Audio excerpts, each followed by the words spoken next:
Hi! In front of me is an Android 13 and today I would like to show you how you can download and apply Apple Layout on this Android.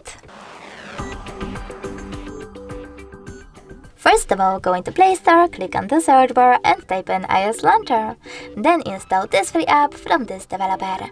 When it's ready, open it.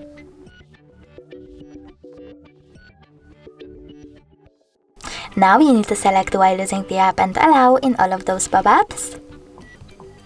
Swipe up and click on Home button. Then go into Devices Settings, click on Apps section and tap on Default Apps. So CRMS click. Now click on Home app and tap on iOS Launcher. Finally just got it, and as you can see, Apple Layout was applied successfully on my smartphone. If you wish to switch between your layouts, you can always do that by going into the same settings and choosing Default Launcher or iOS one.